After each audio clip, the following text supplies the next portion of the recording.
الرحيم والصلاة والسلام على رسول الله وعلى آله وأصحابه وأتباعه إلى يوم الدين. يا أيها الذين آمنوا اتقوا الله وقولوا قولا سديدا يصلح لكم أعمالكم ويغفر لكم ذنوبكم ومن يطع الله ورسوله فقد فاز فوزا عظيما. أما بعد، صلاة خيرة النبي السلام عليكم ورحمة الله وبركاته.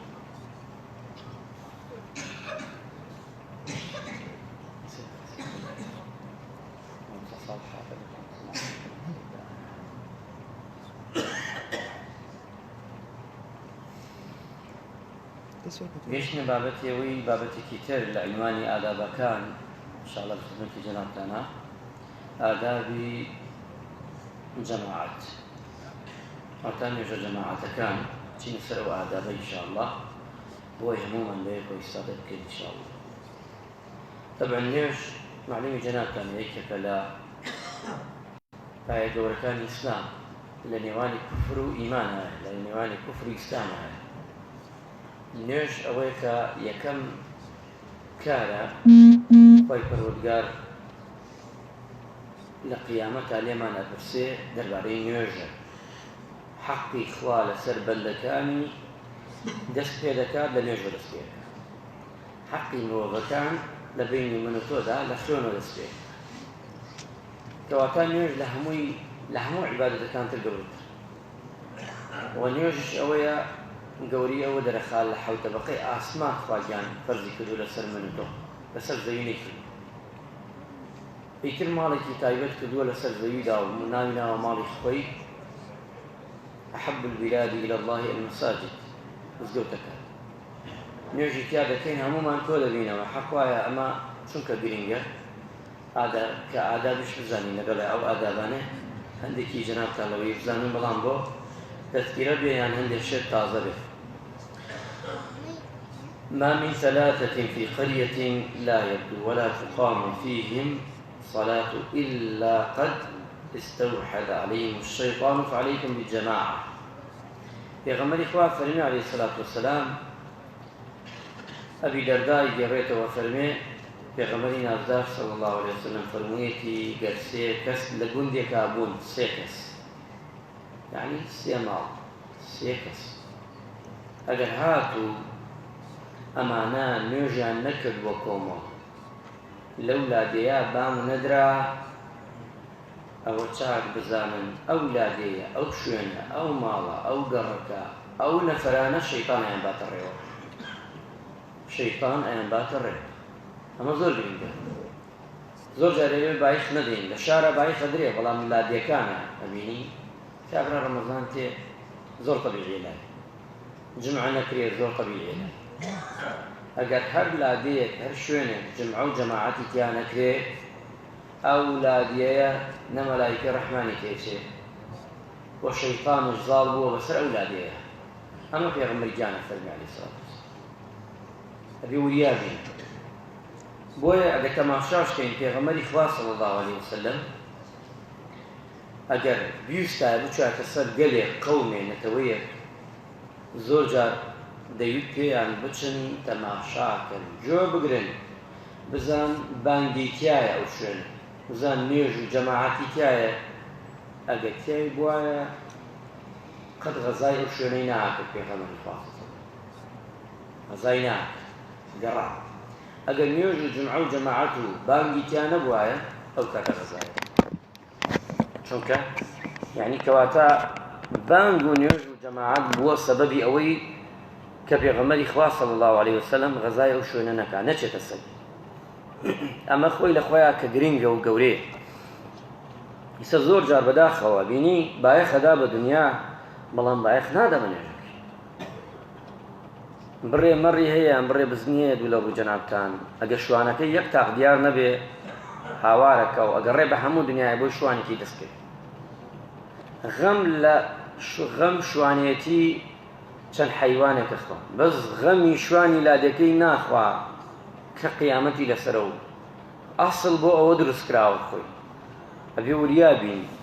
ئەمە بەڕاستی زۆر جارە بینین هەندێ الحەمدولای سە باشترە، چاکترە لە خواوە زیاد بێ. ئەو مامۆستایانە کە دەچن و چاکرە بەڵام یەمان بە گوێرەی پێویست نییە. بۆیە فەرمویانە جەماعات واجبە، عولەمایان فەرمویان جەماعات واجبە. یەکێکە لەو واجبانەی کە پێغەمبەری خوا فەرمی عەلەیهی سەلات وەسەلام ئەم حەدیسەکەنە واجب لە نوێژی جەماعات. ئەڵێ بکرایە کەسێکم دانا لە شوێنی خۆم بەرنوێژی بکردایە، خۆم شەچووم ئەو ماڵانەی کە دەنگی بانگ ئەگەی پێ و ناگۆ مزگەوت ماڵەکەم ئەستان بەسەریاندا. یعنی قەزدی چییە؟ قەزدی من نییە خۆ ماڵ تێکدا پێغەمبەری خوا سەلەم، قەزدی ئەوەی یعنی ئەیانم هاورد بە زۆرش بوایە بۆ جەماعات کەواتە واجبە. بۆیە فەرمن هەر کەسێ گوێی لە بانگ بێ و جوابی نەداتەوە بانگکە عوزری شەرعیشی نەبێ ئەو نوێژەکەی دروست نییە بابیکە، چونکە ئەو کابراتە خزمەتی پێغەمبەری خوا صلی الله علیه وسلم نابینا بوو. ئەی پێغەمبەری خوا ماڵم دوورە، چاوم نابینی، شەو تاریکە، ڕێگام دوورە، کەسمش نییە بم تێرێ بۆ مزگەوت. فەرمووی یەکەم تاو فەرمووی بچۆ، دوایی وتی پێی لێ بپرسم بزان گوێی لێ لە بانگ؟ پێغەمبەری خوا تەکیدی کردەوە، وتی بەڵێ. وتی مەدام گوێت لە بانگ ئەبێ جوابی بانگەکەی خوا بدەیتەوە، یعنی بێی بۆ مزگەوت. بۆیە عولەمایان فەرموویانە بە تایبەتی ئەوانەی کە بە دەنگ ئەڕوا بانگ ئەوە نییە کە بەم سەماعە، عولەمایان وتیانە بە دەنگ، یعنی چە زەلامێک بانگ بدا لەم مزگەوتە لە بانگ خانی ئەم مزگەوتە دەنگی گەیە کوێ حەدی بانگکە ئەگەیەتە تەقریبەن گەڕەکێ دوو گەڕەک تر ئەوانە ناوێت لە ماڵە نوێژکەن دراوسەی مزگەوتی بڵێن، ئەوانە بە هیچ شێوەیە نوێژشکەن لە ماڵە دروستی ئەگەی گوێی لە بانگ بێت. بەس بەو سەماعە نییە، ئەم سەماعە ماشەڵڵا زۆرە ڕوا، بەڵام ئێستا بۆتە سەماعەکەش. ئەگەر سەماعەکەش بۆ نمونە بگا ئەو سەماعەیە لە هەموو شوێنێ دەنگەگەیە، کەواتە عولەمایان تعقیمیان کردو، کردیان تەعام وتیان ئەگەر بێت و لە هەر جۆبی دەنگی بانگت بیست عوزری شەرعی نەبوو نوێژکەی نوێژەکەت قبوڵ نییە و بەتاڵە، ئەبێت جوابی بانگەکەی خوا بدەیت. حەی عەلە الصەلاة یعنی چی؟ بێن بۆ نوێژ. ئەی کێ بێت بۆ نوێژ ئەگەر ئێمە جوابی نەدەین؟ حەی عەلە الفەلاح وەرن بۆ سەرفرازی، کەواتە ئەمە بێ جوابی بانگی خوا بدەیت. بۆ عولەمایان فەرموویانە واجبە. ئەچینە سەر خاڵەکان ئادابەکان، ئەو معلوماتێک بوو پێشی باسیکەی. یەکێ لەوانە لە ناو نوێژەکاندا بایەخ دراوە، تەئکید کراوە لە هەندێ نوێژ. پێغەمبەری نازدارە فەرمی عەلەیهی سەلات وەسەلام من صلى البردين دخل الجنة. سێکە چەنێ حەدیثە من صلى البردين دخل الجنة، هەر کەسێ دوو نوێژ بکە ئەچێتە بەهەشت ڕاستەوخۆ. فەرمیانەی پێغەمبەری خوا صلی الله علیه وسلم بەردەین یعنی چی؟ فەرمووی ئەسەلات واتە نوێژی بەیانیان و نوێژی عەسران. هەر کەسێ ئەم دوو نوێژە بکا بە جەماعەت ئەچێتە بەهەشتەوە، چونکە بەیانیان بیدایەی ئیشکردن و کاسبی و ڕزق پەیداکردنە، عەسرانش گرمەی کاسبکردنە ئیشکردنە. بۆیە پێغەمبەری خوا تەئکید دەکا لەم دوان هەر کەسێ ئەم دوو نوێژە بە جەماعەت بکا دەخەلە الجەنە ڕاستەوخۆ چێتە بەهەشتەوە. کەواتە ئەم دوو نوێژە زۆر گرنگە، نوێژی بەیانی بزات نوێژی عەسران. ئەبێ هەوڵ دەین ڕەمەزان وامان لێ بکە مانگی ڕەمەزان بەرنامەیە دانین دوای ڕەمەزان نوێژی بەیانیان بە قەدەری ئیمکان مەوجود بن، هەر نەک مەوجود نەبن. بتوانم هەموو ڕۆژە بێم، ئەگەر نەمتوانی بەیانیان ڕۆژی نە ڕۆژی، ئەگەر نەمتوانی سێ ڕۆژ جارێ، ئەگەر نەمتوانی چوار ڕۆژ جارێ، پێنج ڕۆژ جارێ، چونکە بەیانیان بەرەکەتی زۆر. هەر کەسێ نوێژی بەیانی بکا لە جەماعەتە ها لە زیممەی خوایە تا ئێوارە، واتە خوای پەروەردگار ئەیپارێزێ بە مەلایکەکانی هەتا ئێوارە، لە جنۆکە لە ئینس لە هەمووی. هەر کەسێ بەشداری نوێژی بەیانی بکا، مەراسیمی نوێژی بەیانی بکا، خوای گەورە ڕزقەکەی زیاد ئەکا و بەرەکەتەکە ڕشێنە سەریە، چونکە دوای نوێژ بەیانی ڕزق تەوزیعەکرێ، بەرەکەت تەوزیعەکرێ. ئەوەی کە مەوجود نەبێ بێبەش بێ، یان بەشەکەی کەم نەبێ، یا تووشی ئەو بەرەکەت نایێت. هەر کەسێ لە نوێژی بەیانیدا مەوجود بێ فکری سافە، لە قایمەی مشریکەکان نییە. هەر کەسێ لە نوێژی بەیانیە مەوجود بێ لە منافقەکان نییە. فەزایلی زۆرە نوێژی بەیانی، کەواتە ئەمانە دەست ئەکەوێ بە نوێژی بەیانی. عەسرانش وەک پێغەمبەری خوا فەرمی بە بەهەشتی پان و بەریف شادە بیت. هەر کەسێ پێغەمبەری خوا فەرمی عەلەیهی سەلات وەسەلام هەر کەسێ ڕێگا ببڕێ بە تاریکی شەو چی عیشا بێ چی بەیانی بێ چی مەغریب بێ بۆ مزگەوت بڕوا خوای پەروەردگار کەچی لە تاریکی بۆ نمونە لە ڕۆژی قیامەتە نوری پێدا قەبرەکەی ڕۆشنا ئەکاتەوە شەو وەرە بۆ مزگەوت قەبرەکەت ڕووناکە بێتەوە شەو وەرە بۆ مزگەوت ساحەی مەحشەرت ڕووناکە بێتەوە شەو وەرە بۆ مزگەوت پردی سیرات ڕۆشنا بێتەوە ئەمە پێغەمبەری گیانە فەرمی عەلەیهی سڵات وەسەلام کەواتە ئێمە گەبێ بایەخ دەین چونکە ئێمە پێویستمان بە نوکە دەرزیەکە لە ڕۆژی قیامەتا ڕۆشناییەک نوکە دەرزیە چەنێ ئەوەنە زۆرە نوکە دەرزیە چونکە تاریکە پردی سیرات وەک شمشێرێ تیژە لەموو باریکترە وتیانە کوردەواری وا وتووە بەڵام خۆی هەروایە لەورەدا هەر کەسێ ئەوەنەی مسقالە زەڕێ کە چاو نایبینێ نوری هەبێ ڕۆشنایی هەبێ لەو پردە بخۆیە پڕێتەوە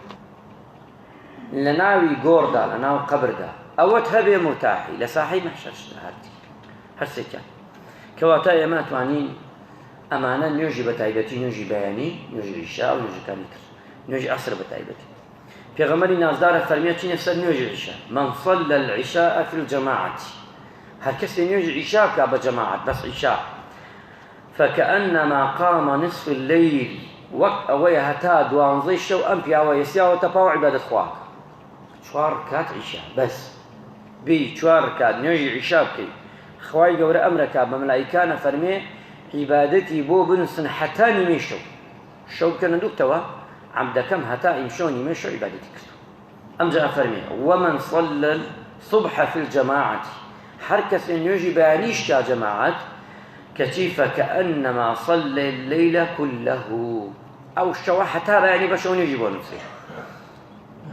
یعنی ئەتەوێ شەو نوێژ بکەی هەموو شەوێ نوێژی عیشا و بەیانی بکە هەموو شەو نوێژ شەو هەڵمەسە بۆ شەو نوێژ خوای گەورە بۆتە نووسێ حتا بەیانی تۆ عیبادەت چی لەو پایەیەکە بەڕاستی ئێمە دەستمانەکەوێ لە 10 دقە لە 5 دقە باس ئەوە ناکەین یەک بە پەنجایە باس ئەوە ناکەین لە ماڵ دەرەچی هەنگاوێک ئەنەی خێرێکە بۆ نووسێ هەنگاوێکەنەی شەڕ بۆ نووسە مەلایکە دەورتەگرێ دەیتە مزگەوت مەلایکە دوعات بۆکە هەتا دەرەچی لە مزگەوت ئەمانە فەضایلی ڕێگاوبانی مزگەوت و ناو مزگەوتە بەڵام ئێمە باس بزات باسی نوێژەکانەکەین ئەمجا پێغەمبەرگیانە فەرمی عەلەیهی الصلاة والسلام إن أثقل الصلاة على المنافقين ئەمجا دێتەوە عەکسەکەی باسەکە قورسترین نوێژ لەسەر منافقەکان کامەیە صلاة العشاء والفجر قورسە هەر کەسێ دوا بکەوێ لە سەڵاتی نوێژی عیشا دوا بکەوێ لە نوێژی بەیانی وریابێ ئەوە سیفەتی منافقە ئەبێت لەو تەمەڵیە خۆی نەجاتدا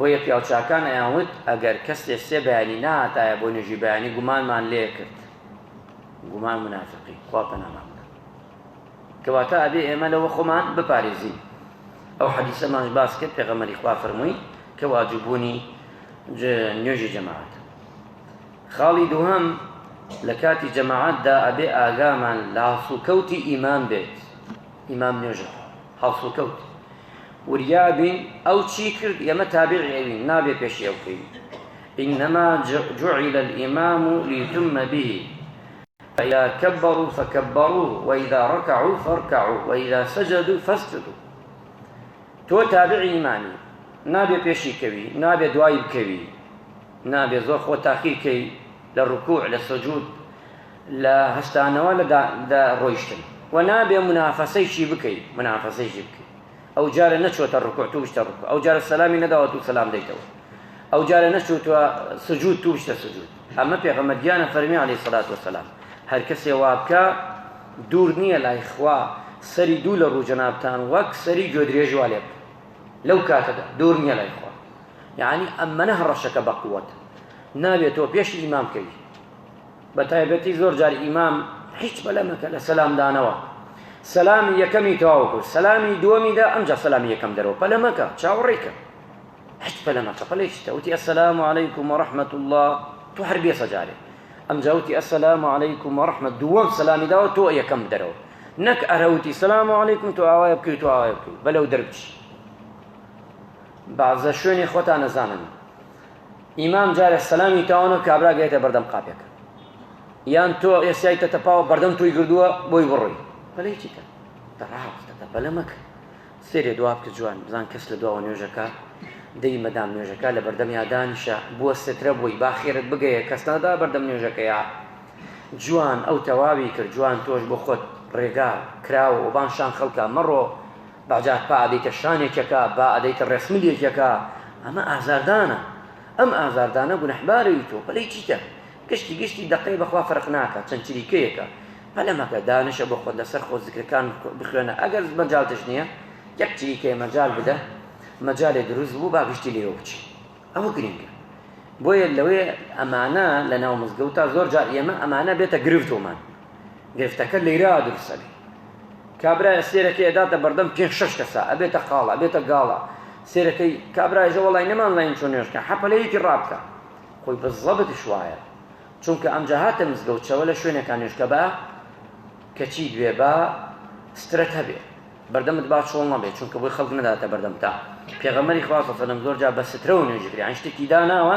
لە پاڵی نوێژی کردە پاڵی دنگەکان پاڵی دیوارەکان لە پێشەوە ئەو شوێنە قورئانە نەدانە لە پێشی خۆت شتێک دانە لە پێشی خۆت داینە بۆی نوێژەکان ئەنجام بدەی باشە با بەردەمت بەتاڵ نەبێت چونکە بەجار کەسێ نازانێ فکری نییە لای خۆی داتە بەردەم نوێژەکەتا دوای لەوەیە تۆش گونەحبار بی لەگەڵ ئەودا کەواتە بێ ئێمە مسابقەی ئیمام نەکەین بۆ لەگەڵ ئیمامە بی بە تایبەتی مەغریب عیشا بەیانی حەزێکی سوورەتی فاتحە مەخوێن گوێ ئەگەر ئیمام مەجالی دا مەخوێنن گوێی لێ بگرە فاتحای ئەو بۆ تۆیە تەواو بە تەراویح بزات تەراویح الله ئەکبەر خۆت ئامادە بکە چونکە تەراویح کەمێ پەلەیتیایە خۆت ئامادەکە جوان جۆ بگرە لە سوورەت فاتحە وەکت و نووسراوە مەی خوێنە نوێژەکە دروستە عیبی نیە ئەگەر ئیمام مەجالی نەدا مەخوێنە ئەگەر مەجالی دا بیخوێنە چونکە لە بری تەراویح کەمێ ئەبێ خۆی هەدیارە ناوەکی کەمێ گورجگۆڵی پێوە دیار بێ لە تەراویح چونکە ئەتوانی چونکە فاتحای ئیمام بۆ تۆ دروستە های لە بۆ نمونە های لە فاتحە خوێنی نیمە تەواو کردووە نیمە تەواو نەکردووە مامۆستا چووە ڕکوع الله ئەکبەر تۆش بڕۆ فاتحەکە تەواو مەکە مێژە تەواوی کردم چونکە ئەو خوێندیەتی ئیمام مەدام خوێندی تەواو ئەمانە گشتی لەسەر ئیمامە نوقسانی نوێژ هەمووی گونەحباری ئیمامە تۆ نی تۆ هیچ گونەحبار نابی ڕکوعی سجودی نوێژەکەت بەتاڵ بێ ئەو گونەحبارە تۆ گونەحبار نیت هیچ چونکە ئەو تۆ اقتیدار کردە بە ئیمامەکەەوە ئەبێ ئینسان ئاگای لەو شتانە هەبێ بۆ معلومی جەنابتان خاڵێکی ترەوەیە ئەبێ ئیمام لە ناوڕاست بێستێ ئێستا ئەم مزگەوتە ئەبێ ڕێک لە ناوڕاست پێغەمبەری نازدارە فەرمی عەلەیهی سەلاتو وەسەلام وەسیطوا الئیمام وەسدوا الخەلەل ئیمام خەنە ناوڕاستە و بەینەکانش پڕکەنەوە سەدوا الخەلەل بۆشایەکان پڕکەنەوە با بۆشاییمان نەبێ لەگەڵ ئەوشا ئەزیەتی یەکتریش نەدەین ئەم دوانە ڕچاو بکەین یەکجا ئەمەنە تەنگی نەکەین کابرانە بە ئیسراحەت ڕکوع بووە و سجود بەرێ تەنگ بێت دەستی ئاوا بچێتە یەکە ئەمە چیە وەڵا ئەوەنە تەنگەنە یەکجا واشنە بە ئەندازەی خۆت قاچت بکەرەوە بە ئەندازەی خۆش شانت کەرەوە لەگەڵ برای خۆتا شانتام دەنە شانێکەوە قاچتام دەنە قاچێکەوە زۆرش نا تونی لێ بکەی سێرەکەی بەعجار پانەتە پاتەوە گۆشتەکەی پات خەریکە خنجێنێ ئەمەنی ئازارکەدا بەڕاستی ئەی بووە وەحاڵ بینە قەیپایوە لەسەر خۆت نەرم با نەرم بین بۆ یەکتی شانمان نەرم کەین نەک شانتون کەی لێ فەقیرە ئەوش خۆی گردە خەرکی ڕمێەوە پشتا نا زۆر جاری ئەمەنە شتەکان تۆ نەکەین وەلای خۆمانەوە وازانی سنەتە بە سنەتش نییە چونکە ئازاردانی برای خۆت گونەحبارە بی لە نوێژە ئەبێ شانت جوان بخیتە شانی زۆر طەبیعیە چوویتە شوێنێک زانی تەسکە زۆر بەشە وەڵای برام